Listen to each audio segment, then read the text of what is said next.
to Relics Radio, your favorite weekly podcast dedicated to the metal detecting and treasure hunting community. Here are your hosts, Ken from Adventures in Dirt and Tony from 5280 Adventures.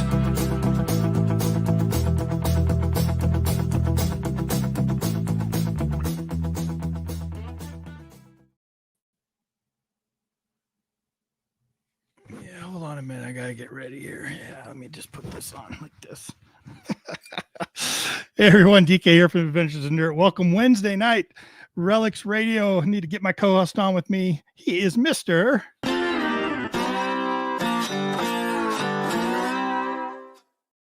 Cheers. 5280 Adventures. Cheers, buddy. Cheers, man. You only got a glass? I did want to say it's been a little bit since we've been on. Yeah. I think it's been 2 or 3 weeks since I've had some whiskey. So if you see me off my chair, it's because it's been a while. So you're out of practice. So we're trying to say. I am. So, hey, happy Wednesday. Man. Thanks, man. You've been busy. You've been really busy. Huge news. I know it's not metal detecting related, but I finally sold my house. Yeah. So I'm really excited to get into a new studio. Yeah, there you go. Yeah, it's been a long time coming, and lot of stress and sleepless nights, but we're good to go. So yeah, we're moving soon, and there's a lot more to the story, obviously, that we don't need to talk about or share per se, but thumbs up for me for selling finally. So yeah, it's awesome. I know one thing. Tony's like, I'm gonna have a war room, and I'm like, let's go. Oh, you can't believe what this war room is gonna look like. It's gonna be incredible. I can't wait. So it's so funny. But hey, we got out digging within the last time that we've been on. So talk a little bit about that real quick. What's that? You want to talk about that now? Okay, yeah. Or we got out. We're gonna talk about finds tonight. We're gonna have kind of a show and tell, so we can save it if you want. Yeah, it doesn't matter to me. We can, I'll tell you what, tell everybody what the show's about first. A little bit different for Relics Radio tonight. Right. And real quick too, for those of you that joined us last time we were on 2 weeks ago, and helped us kind of say goodbye to Loy Milam and had our tribute show to Loy 2 weeks ago. If you missed it, go back and take a look at it or listen to it on the audio replay. We had a bunch of people join us, just some amazing people in the community show up to reminisce and tell stories about Loy, and Tennessee Jeff was on, and we had Plugmaster Ford and Court Order and Heath Jones and Butch Holcomb. Matt Howell, tons of people on with us, all chatting about Larry, talking about Loy and remembering him and reminiscing and stuff. So it's great. If you missed that, go back. But thank you to everybody that showed up to listen, interact, and participate with us. That was fun. I will say, I just want to interject real quick about that episode. That was my favorite show, not because of why we were there, but what we did when we were there.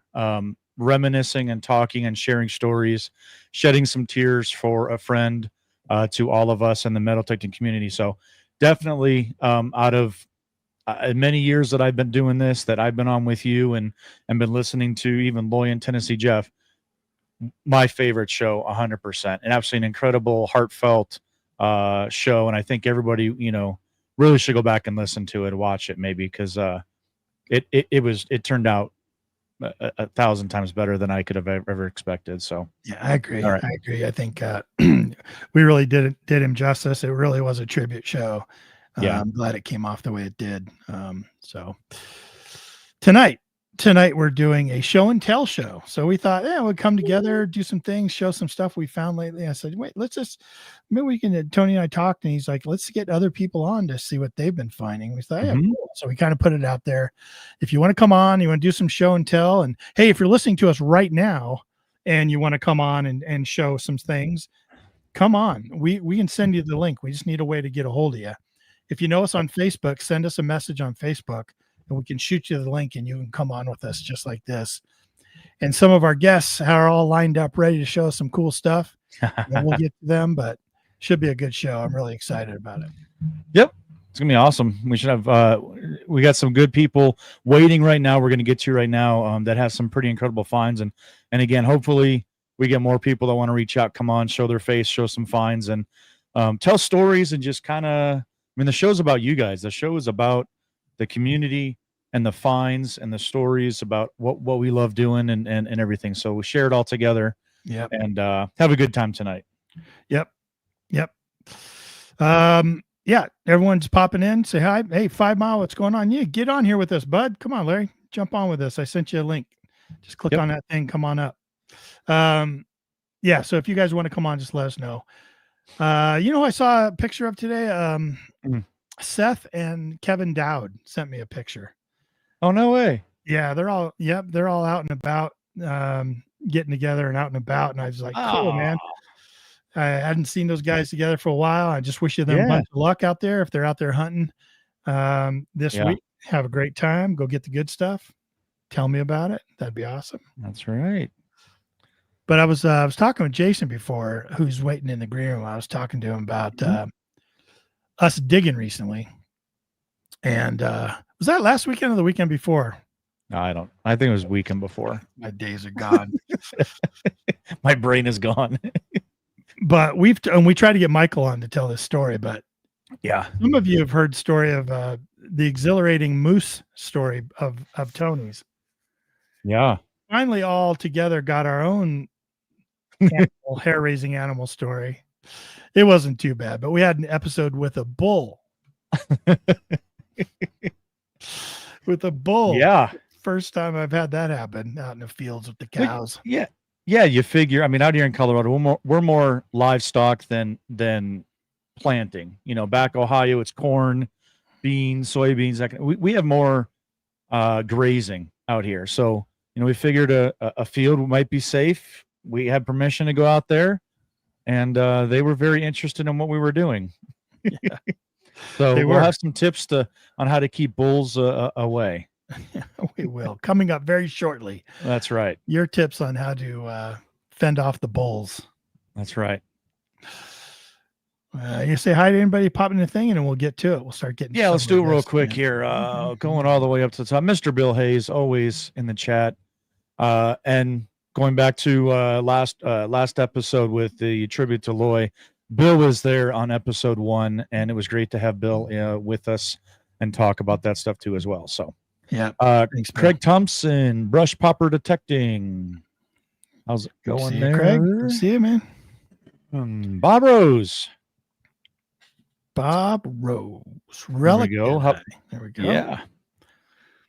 Scott LaFleur. He was going to join us tonight, and he had something come up. He had to kind of step back, and maybe next time. Scott says he's been listening for a long time, and watching our videos, so we appreciate that. But he had a killer find lately. You know what he found? He found a plume holder. You know what that is?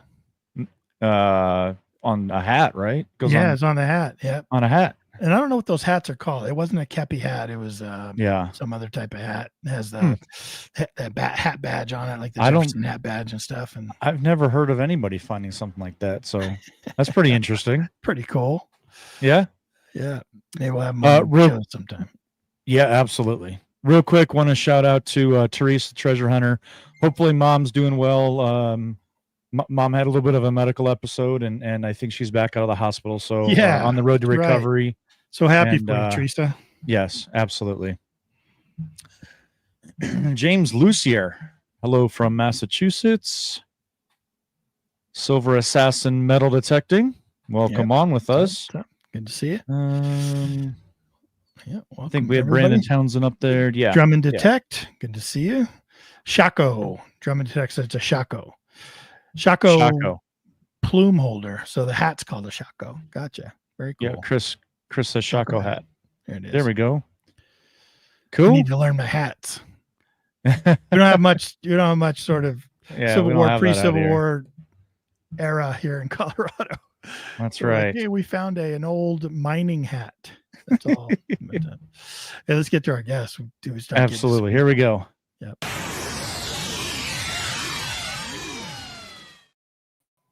All right. Introduce these fine gentlemen. Yeah, we got a couple longtime listeners. In fact, both of these guys have been on the show this past season. So we've got Jag from Claim the Past Thanks for coming on, Jag. And Jason. Absolutely. Yep. Good to have you. What's up, guys? How we doing? Oh, man. Wednesday night. What's it like? It's hot here, man. Is it hot where you guys are at? Well, we've had this storm pushing through, and so the weather dropped significantly today.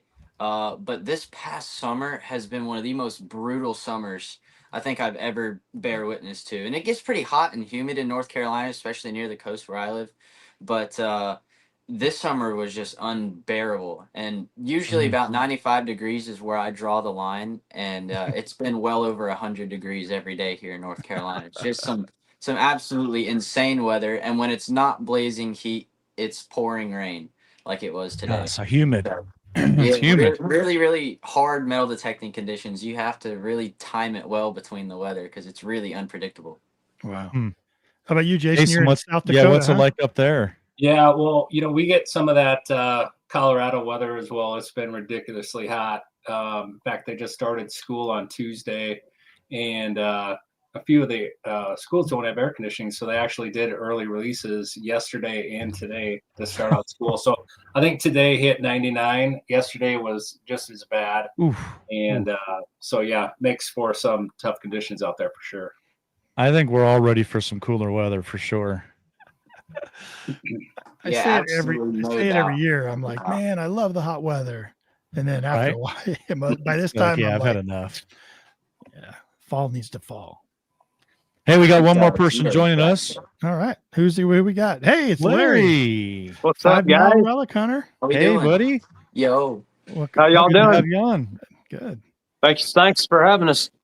Yeah. We're going to talk about some relics. Hope everybody brought their show and tell finds. That's cool. Yeah. Lots of stuff to talk about. Has anybody been out? Tony and I were just telling the story about us recently getting out. Like, we don't get out all the time. If we get out on a weekend, every other weekend, it's usually a really good streak for us. But how about you guys? Real quick, I just got to say I dressed up for y'all tonight. No. Yeah. Thanks for coming, Larry. We'll see you next time. See you later. Have a good day. Oh, something happened to Larry. We dropped him. What? I we think don't it's know what happened to Larry. There. Oh, sorry, Larry. Who let that guy in the room? Only for you guys. Ouch. That hurts. Yeah. Hey, we're gonna have a good season this year. We'll see you in the playoffs. That's guys. What I can say. You guys definitely have improved. That's for sure. That's right. That's right. Hey, I ain't been out much. It's been 100 degrees here, man. It's just been wicked hot. Yeah. But I did get out a couple of times this week, and I don't know if you guys looked at my Facebook, but I got my first 1860s Indian head. I don't think I saw that, Larry. Over there. 1865. Wow. So. Oh yeah. Whoa. Heck 1865. Yeah, I was actually hoping to get into the 1870s because I'd never found a 70s. Huh. So I didn't want to get greedy, right? So I'm looking at it now. That's really cool, man. I cleaned that baby up and flipped her over 65. I was a year away from a fatty, but right. you gotta have motivation and goals, right? So there you go. I was going to show it. Good deal. Man, we say here in Colorado, if we ever can get into the 1800s, it's a great thing. Like, yeah, we can find 1900s and 1906, 1914s all the time, but we get into the 1800s, it's awesome. But 1865 Indian head, that would be really cool. I love finding an Indian head. I don't care what year it is. I just love finding those. Yep. They're a beautiful coin. It's always a good find, man. I think I've only found one in my entire hunting career. Yeah. I watched you find one Indian head or one 1865. One Indian head penny. One Jack. Indian head. Yeah. Can you believe it? Wow. I remember it. I remember crazy. the day. It's crazy. You would think that here I would be finding them all the time. It's just my coil has not gotten over it, man. Crazy. Of course, we all know what year that 1 year we're looking for, right? Hey, if you're smarter than a relic hunter, we absolutely know. At least me and Ken do. Yeah, we do. Bing. So Larry's alluding to Tony puts on a show called Are You Smarter Than a Relic Hunter, where he does sort of a trivia question show on Sundays. And that was one of the questions when Larry and I were on the show. And then what year is that, Larry? 1877. Yep. 1877. And I watched Plugmaster Ford dig one of those live on one of his videos. Well, he recorded it and showed it later, but he live dug it, and he went over and hand dropped it on Missouri Mike on his video. It was amazing. Like he's like, whatever you do, don't rub it, Mikey. Don't rub it. That's awesome. So real quick, I know you got this jersey on, but what part of the country are you in, Larry? Southwest Missouri. Okay. I'm about 10 minutes south of Joplin. Okay. Yeah, that's right. We talked about that last time. All right. Well, who wants to go first? Well, we should probably get to some of these finds. Yeah, and if somebody else jumps on with us, we'll bring them up. Who do they want to talk about? Who wants to go first? We'll do round robin. Oh, also, hey guys, listen. Let me just some ground rules. You're welcome to leave whenever you like. You're welcome to stay as long as you like. Don't feel obligated. Don't, you know what I mean? Just so if you want to share some stuff, hey, I got to get going. Don't worry about it. Just do that. That's this format. I just want people to be able to jump on, jump off. Yeah. If they. Well, I've seen this young fella's finds, and he's quite a hunter. So I appreciate that, man. It's a whole different ball game here on the East Coast. There's obviously a completely different era of history. There's so much stuff that happened here on the East Coast. Yeah. What do you guys want to see first? I'll leave it up to y'all. We can do Civil War, we can do colonial, we can do Spanish, shark teeth bottles. Like what are some of the things y'all want to see? How about one of each? You want to do one of each? Yeah, we can do one of each. Take it old. Take us old and work it up modern, man. Okay. All right. So probably shark's teeth first, right? That's old. Yeah, shark's teeth. Yeah, we can start with some shark teeth. All right, cool. So up here in North Carolina, towards the East Coast, you guys may not heard of the Aurora phosphate mine. Back when they had opened pits when I was a little kid, we used to go in there and dig big holes in their pits and find great big shark teeth. And these ones, of course, are the big ones. These are megalodons. These are probably 5 to 10, 15 million years old, if I had to guess. And this is my biggest one that I found. This is a North Carolina tooth. I do have several others that came out of some of the rivers here in North Carolina. Towards the East Coast, you can actually dive, and the rivers are so deep that when the water passes through, it erodes away the old oceanic fossil layer. So you can go and find like whale bones and dolphin teeth, shark teeth, all from different eras from millions of years ago. Those are North Carolina teeth, but I also have a few teeth that I found in Florida, and you'll notice these ones, while they're a little bit smaller, have a really beautiful color to them. The root is nice contrast. The actual enamel is blue, and the roots are all white on a lot of these teeth. And this specific formation can only be found in South Florida, and they come in every color of the rainbow. This one's more of like a black color, but I have a few like green color teeth. Really? Some tan colored teeth. Yeah, they come out in really, really beautiful colors in Florida. That's awesome. As far as fossils, I just got into fossils, so I don't have too many. Those are just some of my better shark teeth that I found over the years. I guess we can move up to native. I don't really have a lot of insane Native American stuff because out west you have a lot better quality like arrowheads and stuff.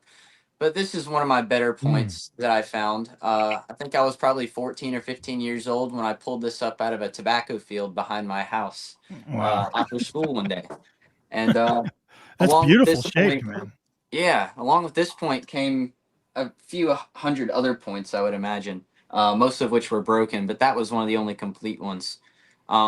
Arrowheads are pretty easy to find here in North Carolina, but I think I said on the last time I was on the show, we don't really have good stone out here. We just have quartz and a bunch of like hard chert that's really makes it really difficult for the Native Americans to nap. So was there a stone of preference that they just chert? Specifically, it's rhyolite here in North Carolina. That was quarried a lot in the mountains. We have a point type out here in North Carolina referred to as the Morrow Mountain, and Morrow Mountain was a Native American quarry for rhyolite, and then they would quarry out like big chunks of rhyolite and then trade it with other Native American tribes throughout the state. Gotcha. Yeah. Gotcha. Very cool. Yeah. Have you ever found any other type of teeth? Like, have you ever found any other type of teeth, like mammoth teeth or anything like that? I don't have any mammoth teeth. I don't have a lot of mammal stuff. You do find like Ice Age horse teeth a lot, and you find some like weird deer bones and stuff. I do have a few great whites and some makos, some Histala shark teeth, but they don't get nearly as big and they're not as impressive as the megalodons, in my opinion. Gotcha. Yeah. But most people, when they look for shark teeth, they like to see the great big ones. Sure. Yeah. They're amazing. Those are definitely my favorite. Yeah. I do have one coin from like the ancient times that I may have talked about last time I was on the show. This is my oldest metal detecting find. It is a coin from the Byzantine Empire, and it dates back to around the 5th or 6th century. Wow. Believe it or not, this actually came up in the front yard of an old house here in North Carolina. I had it looked at by a few coin experts, and they said that it was 100% legit. And I don't know what it's doing here. My only guess is it was part of somebody's coin collection, and they lost it, and that's how I found it. Yeah. But something I never expected to find here in North Carolina for sure. Yeah. Wow. You had to think it was some kind of trinket or some kind of at first, right? You're like, this couldn't possibly be real, right? I thought it was a bale seal when I first found it. You know, like one of them lead bale seals. Sometimes they come out like in weird like designs and stuff, weird shapes. And my friend was looking at it and he said, nah, this is an ancient coin. And I didn't even know what it was at the time. He sent me a whole bunch of info. And then this coin dealer guy wrote me a little card with some information on it to kind of help explain what it was. But that's so cool, man. I think I was probably like 12 or 13 when I found that. And wow. Yeah. Hey, real quick before you get into the next stuff, we got one more guest that joined us over here. So that's good. Let's bring on J-Man from Metal Sharks. Hey, how we doing? Hey, what's up, J-Man? Hey, Ken. Hey, Tony. Good to see everybody. Hey, good to see you. Thanks for coming on. Appreciate it. Thanks for having me. Thanks for joining us. What part of the country are you in? We kind of went around and said that already. Yes, sir. I'm in North Florida. I'm in St. Johns County, so just south of Jacksonville, Florida. All right. Yeah. How far from you is that, Jag? He's part of that East Coast team. Where he's North Florida. He's probably about 7.5, 8 hours. Yeah. Cool. But he's on that East Coastal stuff. That's right. Yeah. So cool. Thanks for joining us, Jamie. We'll get with the Jag's kind of working this up from 9 million years ago to I think we're in the 5th century right now. So he's working his way forward. Yeah. Well, I haven't made it to England, so I don't have anything else from the ancient times. But all across the East Coast, as you guys know, the Spanish came and ruled a lot of the East Coast, North Carolina, all the way down to Florida mainly. And I have with me several Spanish coins that I thought I would show you guys. This one came out here not too far away from me. And this is a Spanish cob. You guys have seen these before. This is a 1 real cob. Carlos III, I think. So this would be like, if I'm correct, like early 16 or late 1600s or early 1600s, one or the other. But this is a Carlos III 1 real cob. This was actually my first cob that I ever dug. Again, another little 1 real cob. And they're just, I love these are my favorite coins to ever find. I love the crosses, and I love how every time you find one, it's different than the last. Like every single cob that you find is a little bit different. And it's hard to really date these because some of them don't have exact dates. I think I've only got one with a partial date. But most of them date. I think some of the ones that came from down south are a little bit older. They may be pushing like late 1500s. And then I have cobs all the way up to like 1715. Anybody else on our panel find a cob or any kind of Spanish? Has anybody found anything? I get some cob out in my garden every once in a while. Got a cord cob pipe. That's about all I can say about cob. Tony, you found Spanish, huh? Yeah, I got a Spanish 2 real. 1772 Spanish 2 real. Yeah. Where Found that in Ohio. Did that come In out Ohio. out west? Out Ohio, you said? In Ohio. Yeah, we were at a school site in the middle of a field that had a blacksmith shop, and reason I was out in Ohio was my buddy said, "Hey, you've never dug a large cent before. You know, we don't see a lot of those out in Colorado." So I went out there and we went hunting, and he's like, "We find those like Wheaties you find out in Colorado." So Yeah. everybody was finding stuff, and I ended up finding an 1852 large cent. Lost my mind, made my whole weekend, fell in love with it. It was absolutely amazing. Went down to the end of the row of the corn, came back up the other side, and maybe 10 feet away, I found the 1772 2 real, Wow. which then, you know, kind of trumped the large cent. I mean, like, how do I love both of them at the same time? I do, but you know, yeah, I went 1800s and then 1700s within like, I don't know, 15 minutes. What kind of 2 real was it? Philip, 3, 4. I can't remember. It was an aluminum one. What was the year? It was an aluminum one. 1772. That would have been like late Philip III or early Philip IV. Okay. So Tony, Lady Liberty was your first love. Come on, man.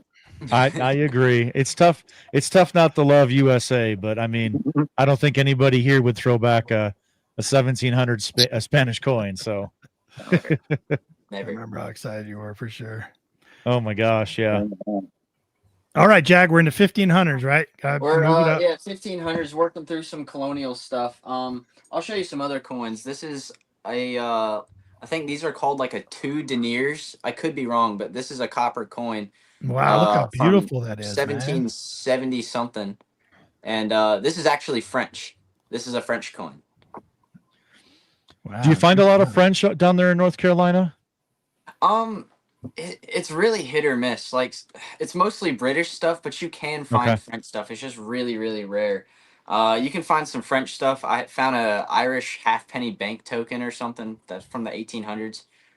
So you have a lot of weird denominations down here, and a lot of times it's like really, really unexpected, because where I'm from in this area was mostly trade. There wasn't a lot of money, so you had all kinds of denominations and currencies from other countries that were being traded and accepted here throughout the colonies. Nice. And then as far as coins, I have a couple other Spanish coins. You've seen these. These are just the half reals. Oh, just a half, yeah. No big deal. Yeah. Well, don't even show us that. That's only a half. We don't like that. Not like that, but these are a little bit more common here on the East Coast to find than the cobs. They are newer. These would have been like the smaller size of the one he found, the 2 real. They would have been the same design and size and everything, or same design, not size. But my light's kind of messing up. Jag, you ever find a 1/4 real? I saw Buckle Boy in the chat, and that's the first time I'd ever seen one. Yeah, we've seen we find quarter cuts all the time. No, I mean actual 1/4 real. Like, you have a full half real. How about a full 1/4 real? I have a lead one. It's not here with me on the table, but I have a lead 1/4 real. It has like the little castle on one side, and on the other side it's got the dragon or lion on the back. Yeah. Wow. Very cool, man. But it's not silver. It's lead for whatever reason. It's kind of weird. Here, I have one other thing from the 1700s I want to show you guys. This is actually somewhat of a recent find. This is a French sword handguard from the Revolutionary War. And unfortunately, it's missing the rest of the handguard, but that's where the handle would have went through and the sword would have come up here. This is a French small sword. Oh, I was gonna say, is it like a rapier or something, or is it just a small sword? These are small swords. Wow. So yeah, I found beautiful. That not too long ago. Yeah, and then here we'll get into some Civil War stuff here now. This is probably my best find of all time, in my opinion. I was doing some metal detecting up in Virginia when I think I had to be like 13 or 14. And this is actually my uncle's house. It was he owns a property up in Virginia that was, I think the house was built in like 1850. There was a Civil War skirmish not too far away, and I brought my metal detector there. I think at the time I was swinging the AT Pro, and in my hole, I found this.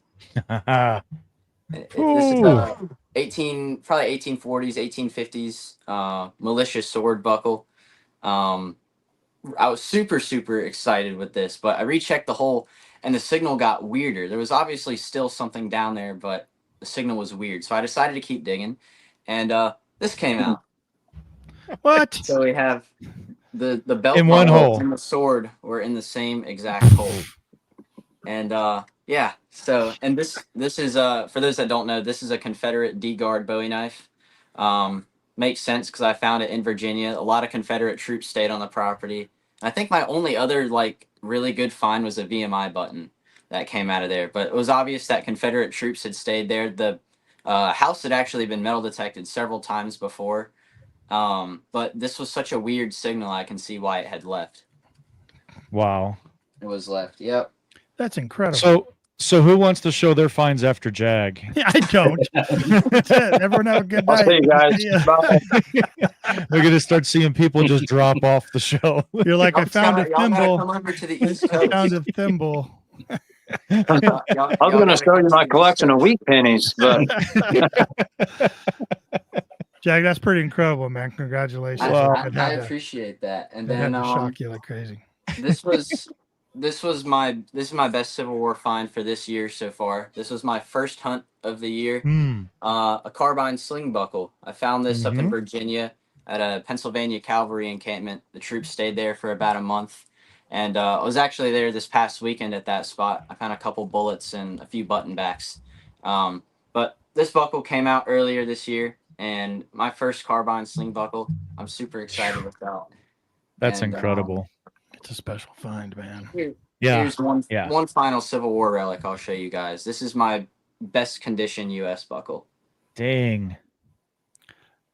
And what's the back of that look like? There's the back, and I don't know if you can tell, but right under there is actually like a little stamp. I haven't actually done the research to see like who the manufacturer is, but I found that was a North Carolina find that came right out of sand, so not that Virginia hot clay that most people find these in. This is what they look like when they come fresh out of sand. I mean, just absolutely beautiful. Yeah. That's incredible. I would think that's what they would come out like in Colorado and that loamy soil we have, but I don't know. Probably the same up in South Dakota too, I would imagine. Well, what kind of soil do y'all have out west? Like, what's the digging like? Is it just straight dirt, pretty much? Yeah, ours is sand. Ours is real loamy, real sandy, loamy in some areas. If we get in the mountains underneath all the pine trees, you got a bunch of that pine drop, keeps the soil nice and moist. And actually, you know, it'll kind of hurt relics more than it does when you're out in the loamy, sandy soil. Like that protects relics. Like we're digging old like shoe buckles, knee buckles, stuff like that, that are still operational right out of the ground. You know what I mean? Like a full operational hinge, suspender buckle or something like that. It's just very, very delicate, at least here. How about you, Jason, up in South Dakota? Yeah, it's a little bit of the same. The prairies aren't that bad when you get out in the flats, but here in the Black Hills, same thing. You get more of the mineralized soils, a little tougher to dig in. But same for you, Larry, or what's your soil like out there, Larry? Very rocky. Rocky. Oh yeah. I mean, it just depends on where you're at sometimes, but the majority of the time there's a lot of rocks. And right now it's so dry, like you can't. The dirt is like powder. So like digging a 6-inch hole might take you 10 minutes sometimes. Because of the rocks. Because you're just picking and picking and picking. So, but you know, sometimes you sink your shovel and you'll go 8 inches deep and you're like, oh yeah, this is what I'm talking about. Yeah. It's like a welcome change for sure. Yeah. Oh, you got to think it's a little moist down in Florida, right, J-Man? Yes, that's for sure. I do a lot of my hunting at the beach, so that's one kind of detecting I do, but I also do some interior detecting. And so a lot of the woods near here are pine forests. And a few years ago, we had a hunt at near Melrose, Florida, which is outside of Gainesville, Florida. And just briefly, I wanted to tell you about that, if I may. It was Florida Hunt 8. Okay. And it was an organized hunt. So that was a lot of natural hunts, and then there were a few seeded hunts too. But during the natural parts of the hunt, I was able to go back in some leased property that they had access to for this organized hunt, and went into this one area that had a lot of brambles. And this was probably my best find to date, was from that area. Nice. Oh wow. Oh, nice. Yeah, and I'm kind of That's afraid so- to show part of it because it's so thin here. Yeah. And I've tried to do really light electrolysis on it to protect it. And then I did some research. I think it was called conservator's wax or something like that, that I was able to put on it. I watched some videos like by Bird Dog and other YouTube channels on how to take care of relics like that. But it basically was a socket bayonet, probably from the Civil War, and probably an Enfield design, because we had access to an archaeologist who helped us when we showed pictures, and he could tell us what he thought the relic would be, what era it would be from. Yeah, very nice, man. I bet you were shocked when you saw it. Like, what part of it came out first? Like was the tip just what you saw, or was the base, or what? Yeah, it was a real surprise because I really didn't know what I had. And so at first, I've only been detecting 7 or 8 years, and we don't have a lot of Civil War history in Florida. There were a few skirmishes like the Battle of Natural Bridge and Battle of Olustee, but not as much Civil War activity here. So I didn't really know what it was at first, to be honest. And I was looking at it and getting this out of the ground.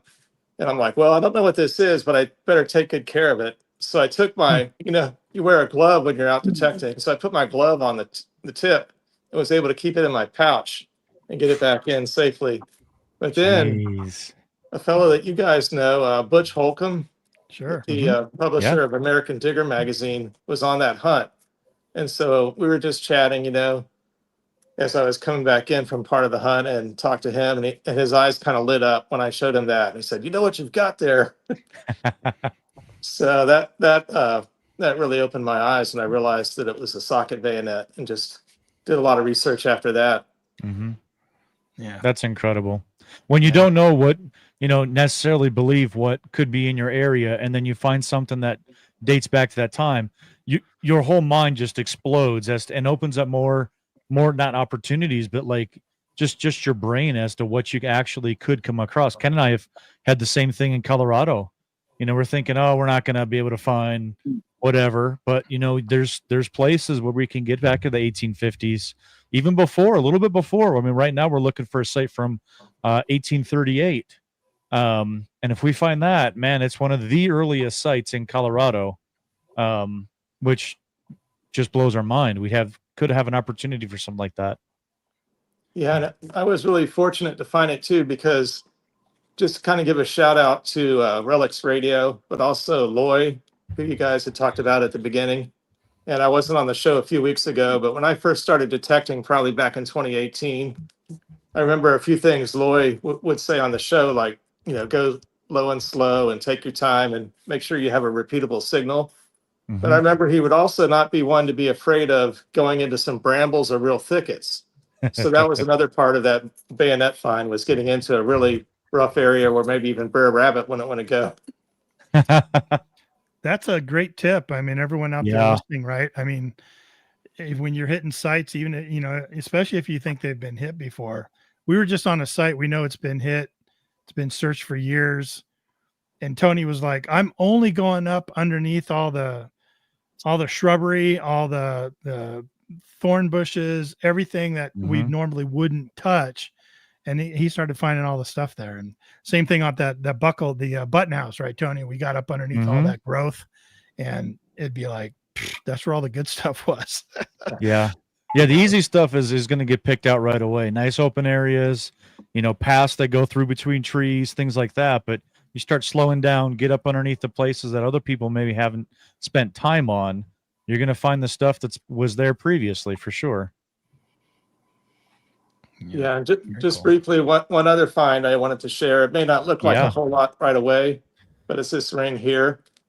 And when I looked on the inner band of this men's wedding ring, which I found in mid-July at the nearest beach to where I live. So it's one of our First Coast beaches in St. Johns County. They call it the historic First Coast. But Ken, I think a while ago, you might remember at one point I found a gold ring and it said 585. So I had to do a little research and see what that meant. And it meant 58.5% gold content. And so I think that was probably a ring that was lost by a tourist from Europe, maybe. And they have a different system and not putting like 14K, but putting 585. So you get used to these different numbers like 925 silver, but this one is 950. So I did some research on that, and I believe that it's probably platinum or maybe silver. So I'm still doing research on it, but it also had an engraving on the inside with some initials, and I'm hoping I can find the owner and maybe return it. Oh, So I listed it on one of our local sites, and I may look one or two more sites and see if I can put the power of social media to work. yes. Yeah, that would be so cool if you could. That's a beautiful ring. Mm-hmm. Yeah. Thanks. Very cool, man.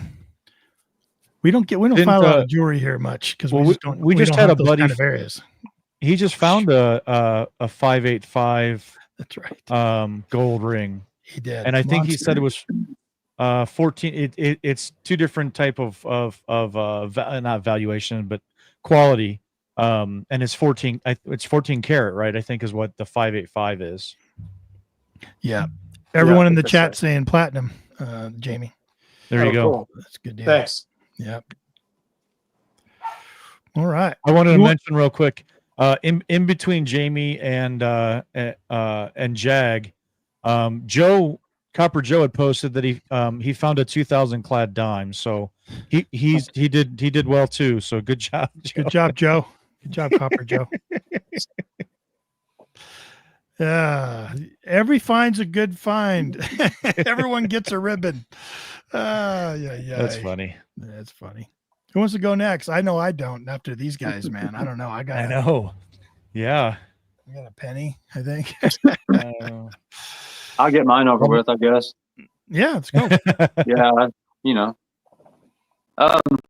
So, I mean, down here where I'm from, man, it's like you got to work your butt off finding stuff. If you don't got good permissions, you're out just hitting sidewalks, parks, stuff like that.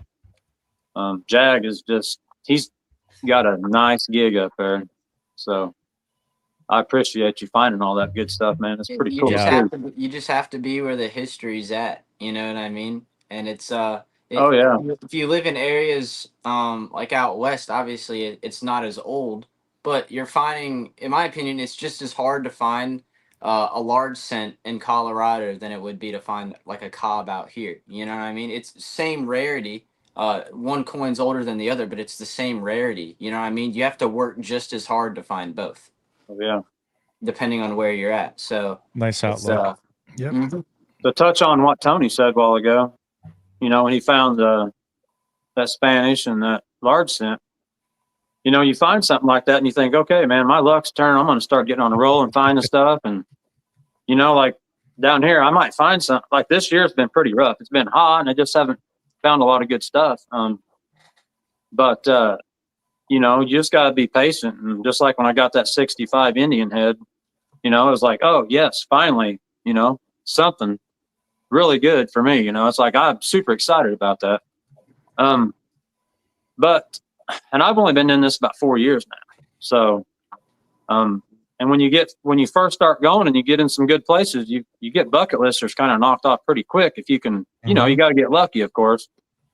And for me, it started at my own house. Oh. And that's what got me into the hobby. And eventually, I'm getting ready to start posting some content on YouTube. I don't have any on there, but my first one's actually going to be labeled where it all started.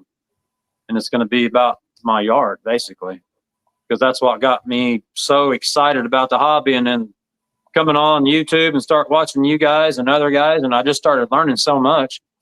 And now it's like when I can't find something or I can't go hunting, now I'm doing bottle hunting, stuff like that. And I always arrowhead hunted. So I've got lots of arrowheads. I've accidentally found arrowheads here recently, hunting in some fields, and I've dug some holes, thinking, oh, there's a bullet in there, and dig around, and hey, what happens? An arrowhead pops out of that hole. So that's the last probably 3, 4, 5 arrowheads I found was on accident. Wow. That's you good never luck. know. That's some good luck. I love finding anything, honestly. Like I will go, like you guys said, I will go in the weeds and the briars. I'll go in there because you don't know what's under there. I'll get in there and get dirty and get ticks and all kinds of stuff. But I'll show you guys a couple things. I've got a few things laid out here, and it just kind of I mean, like, I love finding the relics, of course, because I love the history that comes along with trying to find, where it came from. What is it? Sometimes you don't even know. And I'll get to a story here in a minute. That's a real mind-blowing one for me. And, about something I found. But I love finding military stuff. I have a lot of military buttons and different things, medals and different things. But one of my favorite military finds is this right here. Ooh. And that is an officer's Air Force pin that went on his hat, the visor hat. Wow. And that thing intact. Is that a World War II one? It is World War II. Or is that post-war?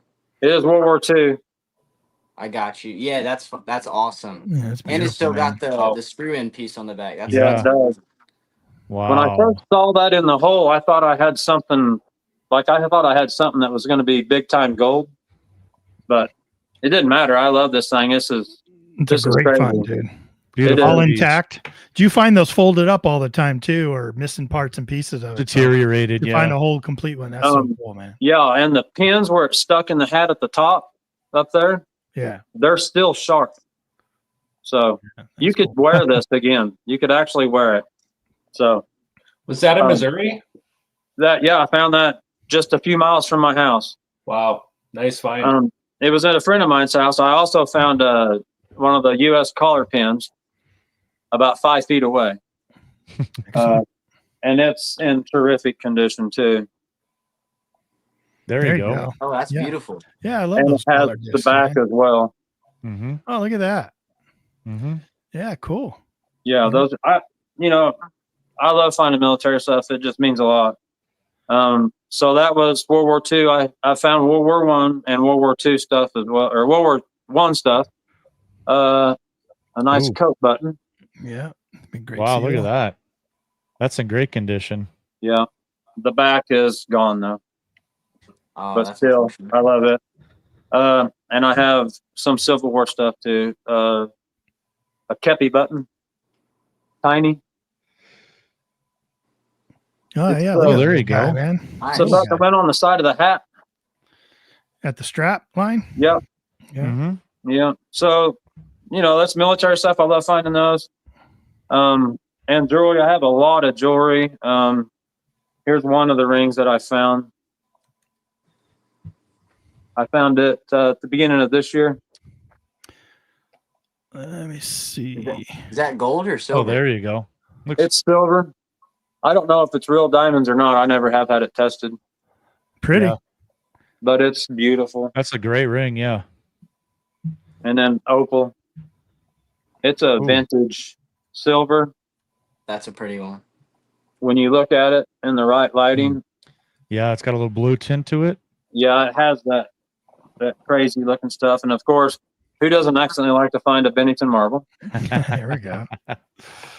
I have a couple of those. And then the relics. Everybody's found harmonica reeds, right? Yes. Unfortunately.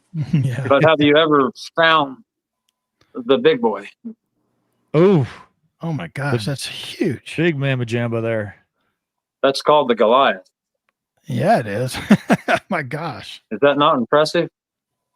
That's a giant instrument, man. I don't think I've ever found one that big. I didn't know they existed. But I found a few that were that big. And I was told, and I could be completely wrong on this, but somebody told me that the big ones, are about the size of the ones that you found, were accordion reeds. Yeah, I don't know. Buckle Boy just said it's a chromatic harmonica reed. Yeah, he's probably have honestly. Yeah, a larger range to it. Yeah. Right. Yeah, that's and it's almost completely intact. It's just broken one little spot. When you uncovered that, did you uncover a quarter of it? And you're like, oh, it's a harmonica reed. And then it just kept coming and kept pulling it out. Yeah, kind of at first I thought it was a comb or something. Yeah. You know, because I was only seeing like maybe that, and I had to be very careful digging it because, you know, you break those harmonica reeds really easy when you dig them. But I got it out of there. And then I'll just hit on I've got just a bunch of crazy stuff, but I'll touch on a couple of my coins that I found my favorites. The Flying Eagle. Oh, there you go. Rare to find. Beautiful. Very rare to find. Very, very difficult to find. 1857? 57 or 58. It's a 58. Yeah. There you go. And then I showed you that Indian head. That was a recent find. And then this one's hard. It's kind of hard to see, but seated quarter. There we go. Oh, that's awesome. Yeah. Great find. Yeah. That stuff, guys, I mean, that's like, when I find this stuff, it's just mind blowing to me. I get so excited because I just don't find it all the time. It's just, it's very rare. And then a couple of my better coins from my yard. This was at the very beginning of my detecting career. Probably maybe the second silver coin I'd ever found. And it was my first 1800s coins was 1899 Barber $50. Oh, what? Oh, Wow. I can't believe $50, man. Big chunk of silver, man. Oh, there we go. Go silver. 1899. I just can't believe people would lose that and not find it, not go back for it. Like, what's the story? Why is it there? Because if you lost something that big, you think that you would know that you lost it. That's why those are so hard to find, because even the dollars, because it's not like dropping a dime. You know, like you said, you're gonna look down and there it is right there. And then one more coin that I found in my yard, which I will touch on a story when I do my YouTube video. Yeah. And this has a terrific story behind it. I won't tell you tonight, but it's going to be hard to see. It's a large cent. Large cent. Yeah. Let me see if I got it turned the right way. There we go. There you go. Yeah, that's it. Can't see the date. Can't see the date. It's coming through almost there. Almost there. Gotta be like a 50 something. You are right. Yeah. Double italicized fives. The fives are italicized. It's 1855. Yeah. Oh, wow. Wow. That was about 10 feet off my driveway and just right here in the front. Yeah. Now, Larry, you talk about finding all this stuff at your house, right? What's the history of your property? The house is early 1900s. But the fellow that owned this property, there's 240 acres. He was a German fella, and he was one of the pioneers of Joplin, Missouri. So he came to Joplin in like the 1870s when Joplin was first becoming a city. So he bought all this out here. I think he did it for the mining, because the mining boom was going on, and I think there was a couple mines out here. So I don't think he wasn't successful. So he just ended up, his family moved out here, and so I've done a lot of research, and I'll touch on that in that video as well. Yeah. And then of course you guys know, I know Tony and Ken, you know what I'm going to pull out next. Well, I hope I know. I hope you do what I think you are. Yeah, right. Pulling up my big boy. Yeah, let's go. Yeah. Okay. So this was exciting. Yeah.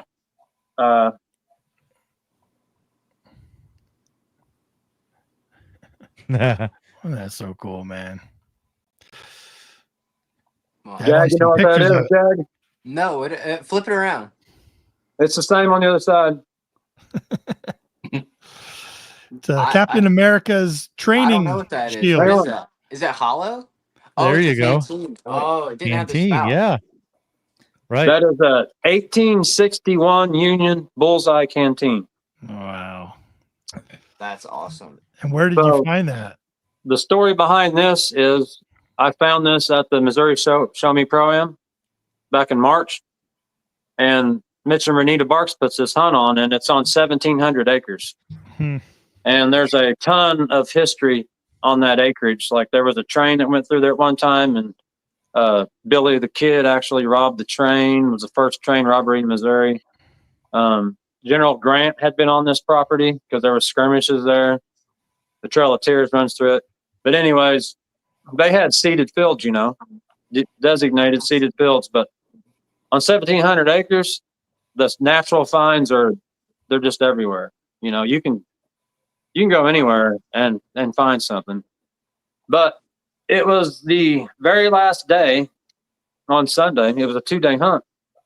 And the weather was getting really rough, and they were going to shut it down at 1 o'clock. So my wife had came with me to this hunt. She wanted to go.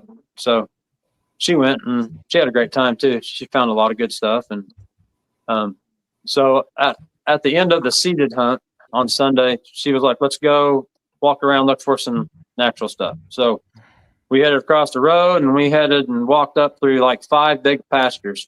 We walked miles, and we're coming up this last pasture, and it goes up into the hill and goes in the woods. And we'd kind of hunted around there on Saturday, but there was this weird calling. Something was pulling me, I guess. I had this weird, we just kept going and going and going. I kept going back to this one spot. I don't know why. We walk up into the hills, and I'm like, I wanted to hunt around those woods, because everywhere you hunted was just mowed fields. And I'm like, well, why can't there be anything out in the weeds, in the woods? Right? So I go out in them woods, and I'm picking around and going up in through them trees and stuff. And I get this, I finally get this signal. It's a terrible signal. I was using my legend, and it was like because this canteen is 10. So it was a bad signal, but I went ahead and dug it and avoided stabbing a hole in it. Wow. Somehow. The ground was really soft up in there. I got it out of the ground, and I looked at it like, what is this? Is it a hubcap? I mean, I would have thought immediately. Hubcap, right? I don't know. Right. Yep. So I turned it over. I start looking at it, and I see that hole, and I'm like, oh, maybe that's to a stove, a gas stove or something. So I was like, okay. I fortunately put it in my pouch. I could have just left it there, but I don't. It's a habit. I don't leave my trash. You know what I mean?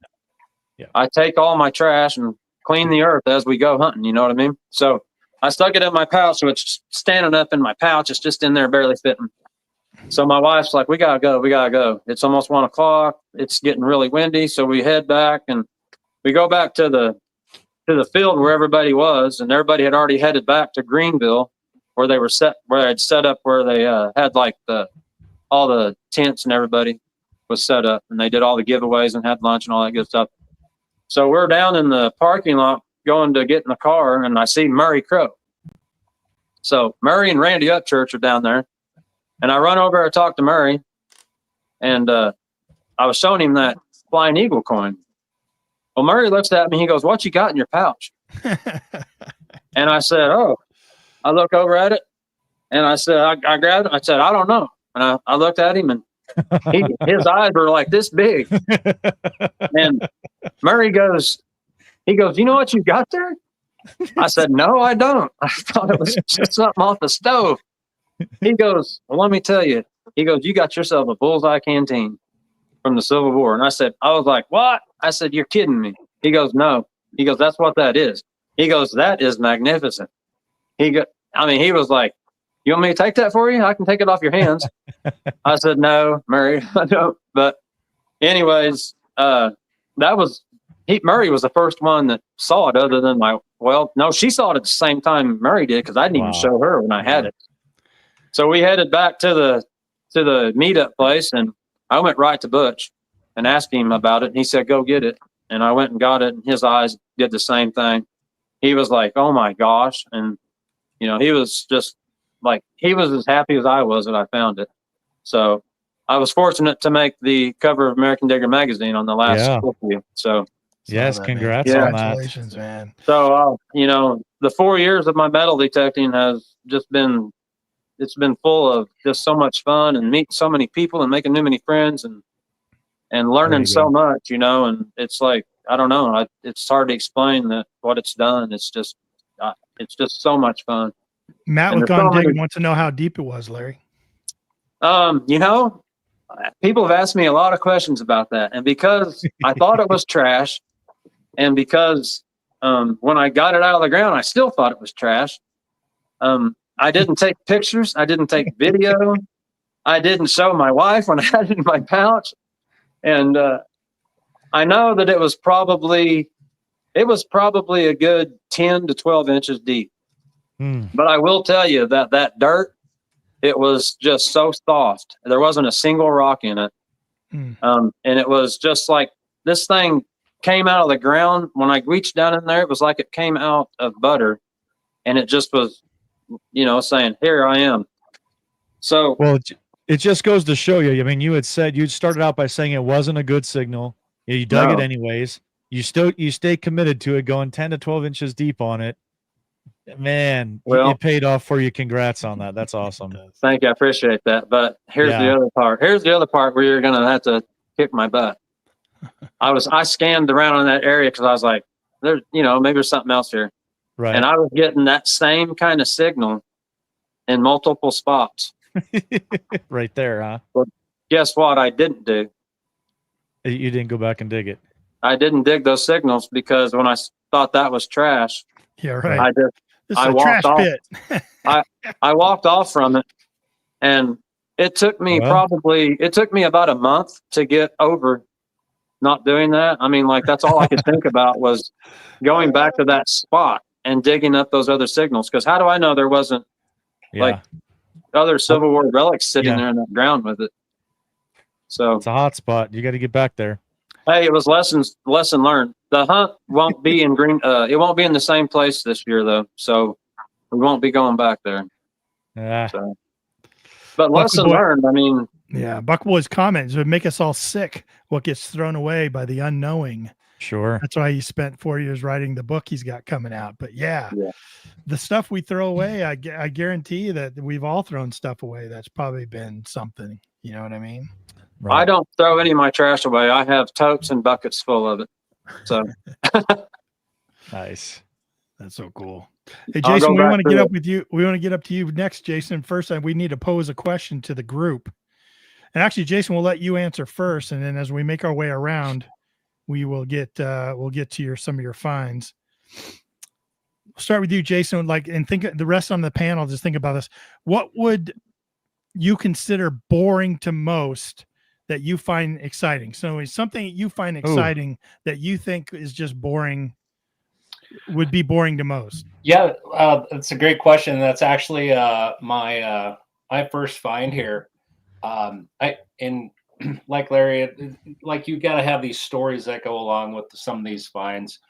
And it's this, to most, it's probably just a Cadillac emblem, right? Yeah. Like Larry, it was found in our yard by complete happenstance. Actually, my wife and I had bought our nephew a metal detector, and then his cousin actually brought it down when the ground thawed to ask me how to run it. I'd never run a metal detector, and that was in 2023. And we started digging around the yard, finding nails, all sorts of things. And there was this one tone that we couldn't, basically sending the machine into overload. And so we dug and dug and dug, and up pops this Cadillac emblem right from the yard, completely unexpected. But again, people have probably found these. There's a impressive group in the chat room and on this call as well. But without this find, I probably wouldn't have any of the stuff I have today or do what I do. So I do cherish this one a little bit.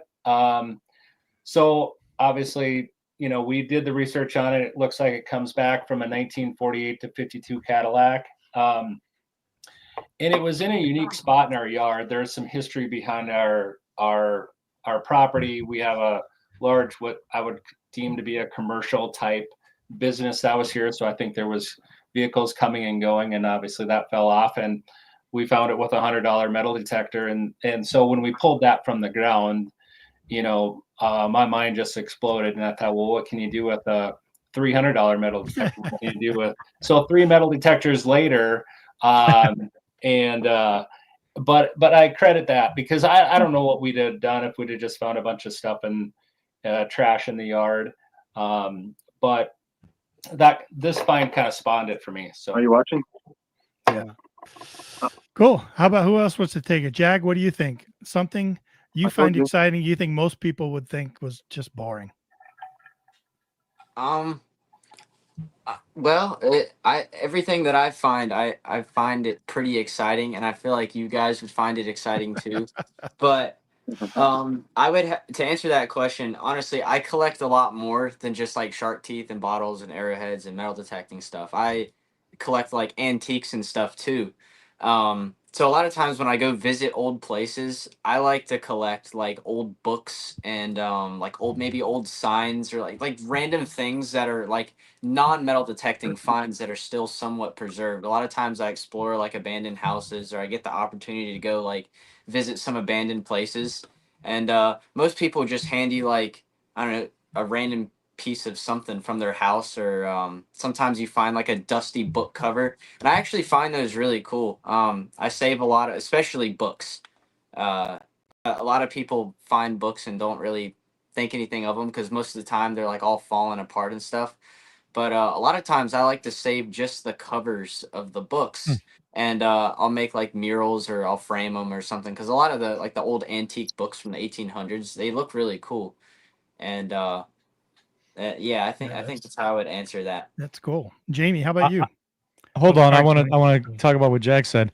I like finding old books that have some sort of an inscription on the inside of it that someone gave it to somebody else. Like wrote to somebody. Yeah, with like a date. I think those are really cool. Yeah, I think that's really cool. And I don't know if other people find that boring, but you were just talking about books themselves. But I think it's always a treasure find when I open up a book that, that's been resold 10 times and it goes back to the 20s and somebody wrote it out to their grandson for their birthday or something like that. Happy birthday, 1929 or something like that. Like, I don't know, just the personalization of it. I love that.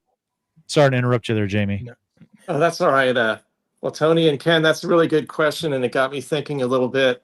And I think it goes back to, I think when I first got into the hobby around 2017, 2018, I watched Liz, the Digging Canuck, a former K9 police officer in Canada, and she had a great show. But she would always say, go with the history that's in your area. So I thought about the history in Florida. We don't have as much Civil War history, but we did have a heck of a lot of World War II training that went on with all of our coastlines. And a lot of that was where I used to live over near Tallahassee, the state capital. Down in Carabel, they had Camp Gordon Johnston. And General Omar Bradley was the commanding general there. And at one point, he famously said that whoever picked this ground for training should be court-martialed because they had such rough conditions there. They had chiggers, they had no-see-ums, they had all kinds of bugs, and it was just miserable and hot, and they didn't have AC yet. But long story short, when I first started around 2018, I went to St. George Island, and I had read this book, Flotsam and I think it was called Flotsam and Jetsam, that said at one point, I think in the 50s or 60s, they would find World War II relics everywhere at St. George Island, this barrier island. But more recently, a lot of those have been sanded in. But then after Hurricane Michael in 2018, I was able to find this 50 caliber machine gun shell casing. Oh, yeah. That's awesome. Giant. And so some people might think that this is kind of, not a big deal because, it's not a mini ball or something from the Civil War. But I think of those brave troops and what they went through for that amphibious training at Camp Gordon Johnson, and how a lot of them did not come back from D-Day. So when I found this after Hurricane Michael in 2018, that's one thing that really got me hooked in the hobby. And then fast forward a few years later, and now I'm living along the First Coast. And another time I found another casing like that. And this one had SL on the end here. So I think it was made in St. Louis, and it also had the number 45. So I think it was manufactured in 1945. And that same time, and it was after, during hurricane season, I also found these bullets that go with the 50 caliber shells. Man. And you can even fit them back in, like fit it back together in some cases. Wow, that's cool. Like this one. But it's just something, I enjoy here in Florida because we don't have as much Civil War activity. So I thought I would share that. Yeah, enjoy the history you're surrounded by. That's for sure. Larry, how about you, bud? How would you answer that question? I mean, I've had to think about it. That's a tough one. In general, I love history, especially when I'm somewhere where there is historical evidence of things like going to a fort and stuff. People might think I'm crazy, but I try to take something from those places, If you're walking around and there's a sliver of brick on the ground, I will pick up a sliver of brick and stick it in my pocket. You're probably not supposed to, I don't know, but it's laying there. It's just getting stomped on. But for me, that's like, hey, this is the brick from this fort, from whatever year, the 1800s, 1700s, whatever it is. It's just something cool that, most people think it's a piece of brick, man. Because, maybe a lot of people don't appreciate history or something like that. But I love those things. I also like Savannah, Georgia. They were tearing streets up one time, and I got one of those cobblestone rocks. There's just piles of them sitting there. And I know they brought those. The story is, whether or not it's actual either, but they brought those cobblestones from Europe. Sure. They built those streets in Savannah. Mm-hmm. And Savannah is, you can spend so much time down there looking at historical stuff. It's amazing. I just can't get enough of that kind of stuff. People, that's one thing that someone would think, hey, if you don't like history, then you don't like history. But if you do, you just can't really get enough of it. Yeah. And as far as maybe finding something in the ground,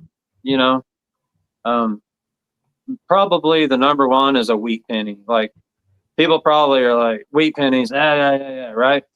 But if I find a wheat penny, I'm good with it. I like finding a wheat penny. I'm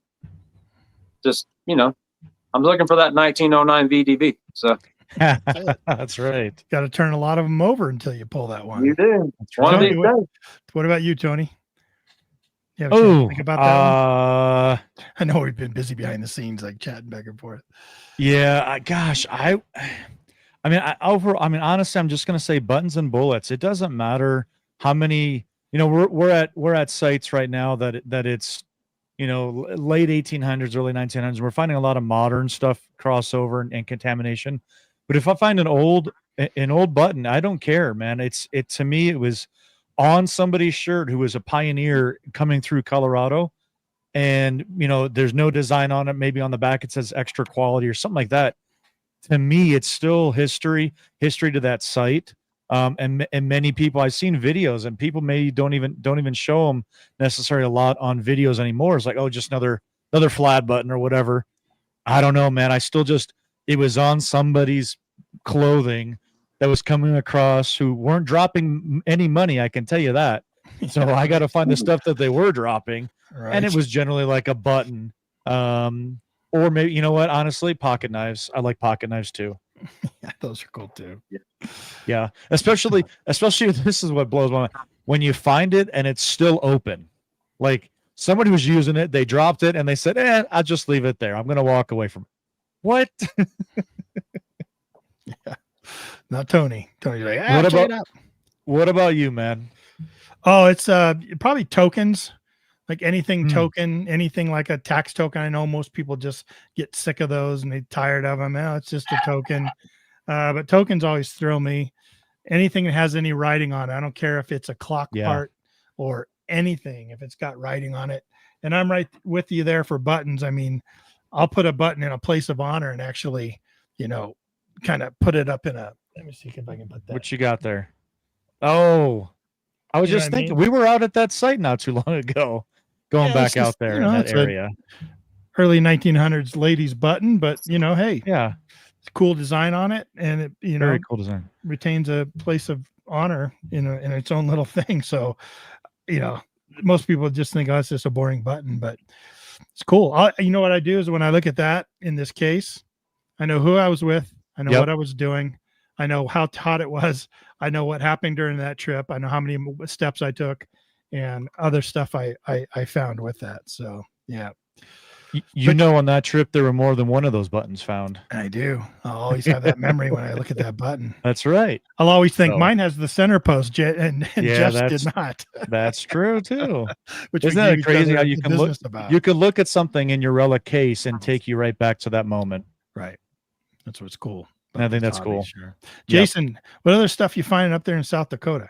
Well, yeah, and for those who don't know, I'm located out in western South Dakota, not that far from Mount Rushmore and not that far from Deadwood. Gold discovery, a lot of that sort of stuff. And I also hunt more in the central part of the state as well. So what I've kind of worked towards is really working the homesteads in a lot of the ghost towns that really are just in shambles now, sorting through a lot of the iron. And I have some really great permissions. And for those, on this call, we wouldn't be able to do what we do without really good landowners that let us do our thing. So I try to, some of the finds I keep, some of them I don't, but I really do have a neat permission that was a community at one point with a large community hall, not that far from a military camp as well. That included all sorts of, even a hospital and pretty big camp. And so this town became kind of a focal point for people to go to and celebrate. And so what I'm finding are a lot of liquor containers, all sorts of shards of glass and all sorts of things. But what's also unique, I guess, and what I find really interesting is that it did actually have a newspaper in the town. And so what I am finding, as you guys know, but I've got pictures here too, Jason. If you tell me, just throw them up, whatever you need. Throw up 2155. Okay. That is a New Perfection cookware stove advertisement. So obviously the picture, I had to invert it so you can see it like it is. But I think Ken and I both went down a rabbit hole about figuring out what New Perfection cook stoves were. So trying to piece together these little relics and artifacts of how people lived and how they operated, and lived off the land essentially, it is very interesting to me. I should have listened a little better in history class. In fact, because when you find these pieces, you just really, it gives you something that people actually saw, they read. And I'll put this up as well, but I've probably tried to organize them, and it's really hard to see, but there's a bunch of pieces in here talking about patents. There's a lot of, for the DuPont Paint Company, there's another DuPont advertisement, talks about baseball team that they had in town. It's quite interesting just to see what people read in papers and how much work actually went into getting the word out, where now you can post something on social media and it spreads like wildfire really quick.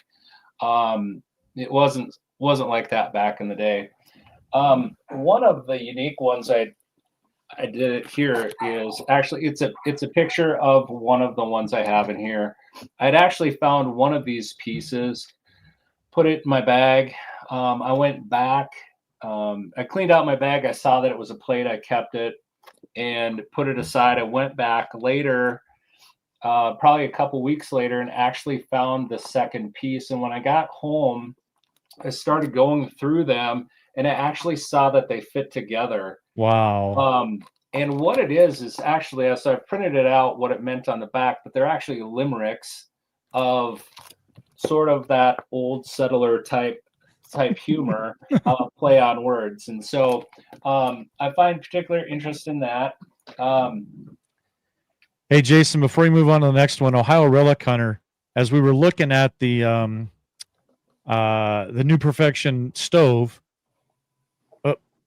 he mentioned even the clock read 6 o'clock. Actually, does it read 5 o'clock or 6 o'clock? But Generally, that would be what? Supper time. Supper time. Exactly. What kind of minor detail that they put in an advertisement like that as well. Well, It's Jason, pretty like cool. Jason said, we went down the rabbit hole on this, both of us. And Right. I found other advertisements for this New Perfection cook stove, and some of them had clocks and some of them didn't, and some had times that were 5, some had times that were 6. But I think he's absolutely right. That's exactly what they're trying to insinuate. Like when it's dinner time, it's time to use your New Perfection cook stove. Like it was really cool to kind of go down and research on. Yeah. So this is just another one. I mean, these are the types of things that you're seeing. There's some scales. I believe that's a heel plate. And then the 50 caliber bullet here as well. That's the second one I've found. The other one I pulled out this one complete. I actually pierced the other one with my shovel, and I have that one here as well. But it's interesting to imagine what life was like settling out west and actually having this sort of ammunition around. So jewelry, this is actually a necklace. There's a little, I think it's this little piece here is from the Panama Pacific Exposition. I believe it was held in 1915 out in San Francisco. Wow. What's unique about this one is actually does say South Dakota exhibitor on it. And I think obviously somebody had gone out there from the town to actually, showcase South Dakota, promote South Dakota's agriculture, all sorts of things. So, a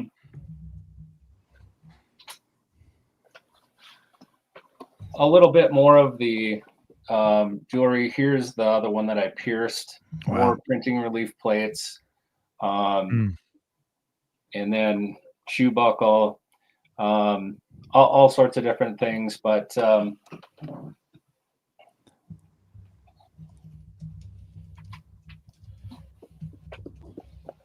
I know this is fast, but a few of the old brass rings really intrigued me a little bit. Interesting story about these buttons. I think I've got a picture of that up there as well. Is a year ago, I found 4 of them. They were all within an area about 3 feet of each other. I went back the next year and I found another set of 4, all within about a 3 feet square again, and actually only about 12 feet from one another from where I had found the original part. So I don't know if it was a piece of burned clothing, but I'm trying to track down exactly what these are. I actually, the shined up one, I actually did a little bit of work to see what it was, and I was surprised at how well it cleaned up. But so if anybody knows the history of those, ask the chat. Yeah. What's the back look like, Jason? There you go, Buckle Boy. Get after that one. That looks like a cob. Jason, what's It's the a back South look Dakota like? cob. Sorry, what was your You guys are question, a Jag? riot, Sorry man. about I was gonna say, what's the back look like? Oh. Is it iron or It's no? single. Yeah, it's a one piece. One piece. Does Is it it have any, black? like markings on the back or no? No, it does not. There's nothing on it. So It's so weird. Farmers Association of America. I don't know. I'm making stuff up. I don't know. That's pretty cool though. No matter what, that's pretty cool. Yeah. And Ken, I'll just roll through the pictures here. Makes it a little bit easier to see, I suppose. Sure. Yeah. So going back to that original question about boring finds, for some, this would just be a piece of jewelry, a bracelet of some kind. But I got a call last summer from the sheriff of one of our local counties who said, "Hey, do you think you can find a bracelet?" And he says, "Well, the backstory is the girl who lost it, her brother was involved in a fatal vehicle crash. And as the story came to me, the ashes, some of the ashes were actually inside this bracelet. So when I heard the story, I was like, well, yeah, I think I can find it. But I was also in a rodeo ground. A rough idea of where she thought she had lost it And within probably 20 minutes, we were able to recover this bracelet out of a rodeo ground. If you've ever been to a rodeo ground that's been trampled by horses and loose soil, it was probably one of my more favorite finds. Obviously gave that back, but had to snap a picture of it before we did. So beautiful story. Yeah, that's awesome. Congrats on that. That's a big deal. And that's a piece of one of the front lens. And if you look closely, it'll actually say Kodak on it, of the old cameras. I'm no camera expert, but it was the front piece of one of those larger cameras. And so, what we have up here, South Dakota wasn't founded as a state until 1889. So finding some of this stuff is, impressive group of finds on this show, as well as some of these people in the chat room. Buckle Boy, I mean, he's finding bucket listers that I would deem to be bucket listers about every episode out there. So, and then going back to a yard find, if you want to go to the next one, it's I'm sorry, it's a bad picture, but it's a military infantry type ring that actually found in our yard. Again, you never know where this stuff is, and some of those best finds are right where you live. So, and then one other thing I wanted to bring up, and I mentioned it earlier, is about, the landowners and allowing us to do this. So, on one of the permissions, I am finding glass, a lot of it from whiskey containers, to a lot of liquor containers, all sorts of thickness, colors, shapes. And I started to collect that. And I was wondering what I was going to actually do with all this glass I had found. And I was fortunate to have a glass blower that works out of Deadwood, that I had seen some of the work that she had done, but I actually got these. I just picked these up yesterday. Wow. And I had a whiskey glass. She melted the glass down and actually made the shards of glass into this whiskey container. And from their property. From the property. And so I thought that was pretty neat of her to do. And I've got a couple more on order because I'm impressed to how they turned out. So if anybody's looking for ideas, and there's definitely some imperfections. She actually made 2 of them. The other one's a little bit taller. The landowner doesn't know I have these yet. And I doubt he'll be watching, but I'm excited to give these to him because, without good people that allow us to do this, none of this would be possible. So 100%. Absolutely. Yeah, Really cool. Absolutely. Wow.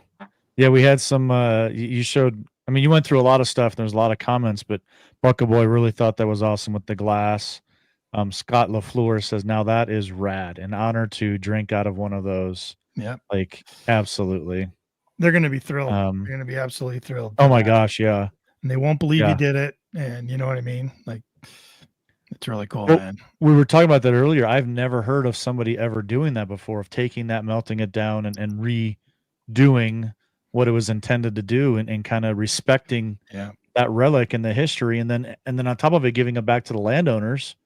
I mean, we've all like put like relic Sure. cases together sometimes, right? And given those to the landowners, which is highly recommended for you all out there that are doing this. But to actually have that melted down, I mean, it's going to be so special. You know what I mean? Yeah, like that's pretty cool. That'll be a conversation piece. Like, really cool, Jason. That's awesome, man. Keep us in the loop on that, would you? Okay. Let us know how that worked out with the landowner. So amazing. Well, look, guys, we've been on for an hour and a half. Any final relics you guys want to throw up? I think before we started, I think y'all had talked about y'all wanted to see some dog tags. I was giving back to some people. Do y'all want to see those? Sure. 1 second first, though. For those of you who have never seen Jag on our show before, you go back and check it out. He was generous enough to come on and give us some of his time like he has tonight. And we talked about dog tags, and he has so many of them that he was able to find that it would be a full-time job to try to find the owners and try to return them to family members. So that's what he's leading into right now. I asked him before we started the show, do you still have a bunch of dog tags? And go ahead and take it, Jack. Yeah, I've actually been going through quite the amount of dog tags. I got in contact with a guy that my friend put me in touch with. He lives overseas in Europe, and they have a lot more access to like research documentation and like all like the enlistment paperwork and stuff. They just have more access to that kind of stuff since most of the fighting took place over there. Well, with him being on my side now, he's helped me out tremendously researching these tags. And I've got 5 dog tags right here that are confirmed going back to the family members. I'll probably ship them out tomorrow or whenever this storm passes through. I actually posted up on my Instagram story today a small snippet of a text conversation between me and the son of one of the guys. And I called the funeral home to where his father passed. And then they forwarded my information over to him, and then he called me. And he actually didn't believe that I had the tag. He made me read off the enlistment number. So I read off the number. He still didn't believe me. So I sent him a picture. And when I sent him a picture, he started crying. Oh, man. And he went on to say how like his father served in like all these different places overseas, and how he didn't have the tags, how he never thought they'd show up again. And it's really amazing because these tags, yes, they're relics, but they have somebody else's name on them. And in my opinion, I think those artifacts should be given back to the proper people. Wow. 100%. Good on you, man. That's awesome. Amazing. Great stories. And more to come, too. Many more to come. Way more to come. Way more to come. I'm only through about 15% of the ones that are on my desk right now. So it's a lot of work, but it's so worth it when you get to see these people's reactions. It's absolutely amazing. People that might not have seen your show before, how many do you think you have? Well, I've been excavating this site since I want to say I was probably like 11 or 12 years old, and I've recovered well over 4,000 wow. in that time period. You got some work to do, man. Got some work to do. Yeah, got a lot of tags to research. It's one big project, but right now we're making a lot of headway because for me, it takes me a week to research one tag. I mean, it's just so hard to find the information with these guys, but the boys over in Europe, they know how to do it, and I send my friend a picture of one of these tags, and he gets back to me within 2 or 3 minutes. All the information I need, all I have to do is make a phone call, and that's it. Wow, that's great. Amazing. Great resource, man. Saves me a lot of work, and it's such an honor to be able to get these tags back because like we were talking about earlier, like it's these dudes were people who fought for the freedom in our country. You know what I mean? And it's an honor to not only have these dog tags, but to be able to return them. It's just it makes me feel really good whenever I'm able to do that. That's awesome. It's incredible. If I could real quick, I don't have anything to show you, but I have something to tell you. And Jag just led right into kind of where I wanted to go. I appreciate you guys, first of all, for what you guys do, and for all of you, how you respect the hobby. Because, I mean, it's not all about going out and just finding something and running off and bragging about it and then going back out. There's more to this hobby than that, which led me to one of my finds that I had returned to an owner. I was at a deal one evening, a gathering in the community, and I had a couple of things I found in my pocket. And one of them was like a 1941. It was a Nazi coin that I found at an old inn. And this old fella, he's in his 80s, and he didn't know anything about metal detecting or anything. And he asked me about how I found that, and I explained to him. And he's just so interested. And he looks at me with a serious face, and he goes, Larry, he said, can you find a wedding ring? And I said, Gene, I don't know. I've never tried to find a wedding ring. I'd never been asked to go find something for somebody. And this was a couple of months into when I started hunting for stuff, metal detecting. So about 3 weeks later, I stopped at their house, and they'd been married for years. He'd lost his wedding ring 20 years ago. And he proceeds to kind of explain to me where he lost it. And, he's getting older. He didn't, he wasn't sure, but he said it was way out here, way over here, way over here. So I kind of just used my senses to kind of like decide where did he spend the most time. And so I started in that little area. And I'm not kidding you. This guy had the greatest time. I was down there digging the second hole, and he was on his hands and knees looking at me. He looked up me in the face, and he goes, Larry, this is so much fun, And I'm like, yeah. I said, Gene, it is a lot of fun. I said, I hope we find a ring. It'll be even better. And by golly, the third hole, well, he had a titanium ring on it. I said, can I scan that to see what it sounds like? And it was not a good sound, And third hole in, what pops out of the ground? A gold wedding ring. Oh, man. It was his wedding ring. And his wife come out, and I had them slip it on his finger, and I took pictures. They're on my Facebook page if you guys ever want to go look at those. And what Jag was saying, that was such a great touching moment, to see that come back to life and be put right back on his finger. They were in tears, and it was just like, that's some of the things that just, you would never suspect when you start doing metal detecting what's going to come from it. Right. So, you'd always think it's about what you're finding, but not what you discover. You know what I mean? Right. And all those things you discover. Jason, final words from you, and J-Man, we'll go for final words from you, and we'll go ahead and get on out of here. Hey man, thanks for the invite to be on tonight. It's interesting to always hear everybody's stories, and it's very impressive finds, and a good group of people in here tonight asking some really great questions. So again, thanks for having me on, and appreciate it. Sure. We'll see you soon. J-Man. Thanks, guys, for having me on. Just one last relic to share is this little manufacturing plate from the Perry Manufacturing Company of Indianapolis, Indiana. And that's from a carriage from 1899. Oh, wow. And I thought about that when we were talking earlier about double check your pouch and make sure you don't throw away your trash, at least not right away. And this was all bent up. And so I was able to gently straighten it out and figure out what it was. And so that was really cool. I was hunting with a guy has a channel called Park Rat Pat. Sure. So that was a lot of fun down in Central Florida. But one other thing just briefly is you guys have talked about the value of being in a club. And I was in a Ocala metal detecting club, but it went inactive. And I realized just earlier this year that I really missed being in a organized club. So I'm going back into one for the Jacksonville area. So I appreciate you guys sharing that advice. Awesome. Yeah. I hope you enjoy that and hope it works out for you. I mean, we hear about all kinds of different clubs all across the nation, and, some are very active and some not so much, but like in any club, it is what you make of it, so I hope you make a good deal of that, Jamie, and I hope things work out for you there and you enjoy it. Thanks, guys. Yeah. Yep. Cool. Well, thanks everyone for joining us tonight. We appreciate you guys giving us your time. I know it's always difficult when we have sort of a panel, but I think you guys all did great. And showed some amazing things, like all from our individual areas, you know what I mean?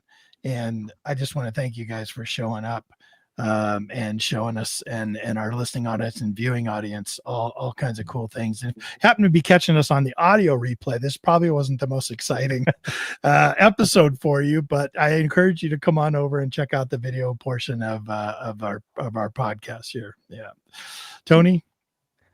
Yeah, I was sitting here thinking, we're six guys sitting around this incredible technology that we have from Florida to North Carolina to Missouri to Colorado to South Dakota, and we're all sharing our finds and passion about history, and we all can connect in this.